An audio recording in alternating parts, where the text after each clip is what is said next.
This past Sunday morning, we looked at the Psalm 23, where it talks about the rod and the staff. And we saw that in rare occasions, God may have to use the rod in a way that we don't really like to think about doing. And what that means is there will be a sheep that easily gets cast all the time or goes off and wanders away from the flock multiple. Just one time, the shepherd goes and gets it and brings it back to the flock, and the sheep would stay there. But there's sometimes they get so on their own. They don't want to be part of the flock. They don't want part of the body. And they're always on their own, getting cast, getting in trouble, where finally God says the only way they're ever going to learn, and I have to use the rod to break their leg. But what the shepherd will do, once he breaks their leg, he picks that sheep up and carries it with him everywhere he goes.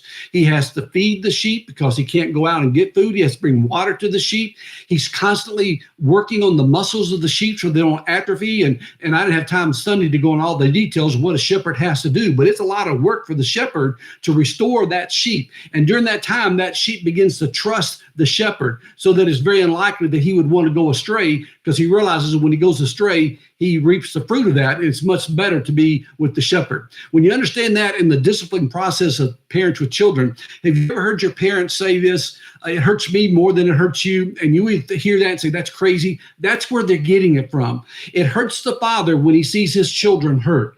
He hurts the father when he sees he has to hurt the child.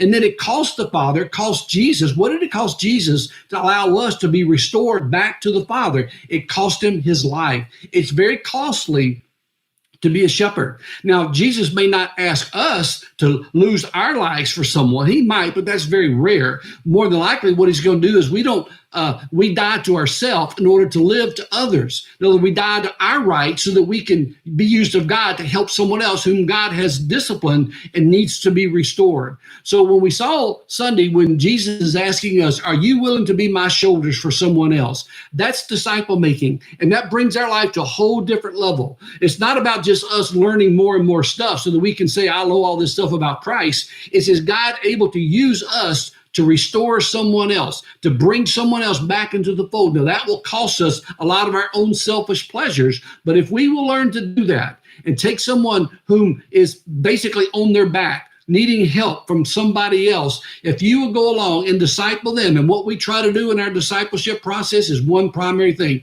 to experience God, to hear God and experience him. Because once you get into the experiential level of God being involved in your life, then you begin to see what happened in the New Testament. I'm not saying you'll see a miracle a day, but you'll see God do things that only he can do, not what we can do. So yes, it does cost, but the benefits of doing that are far greater than what we give up. It's not what is because of what we gain. We become like Christ. And I praise you are accepting that call to disciple others and shepherd others. You will be able to experience God and become more and more like his son, Jesus.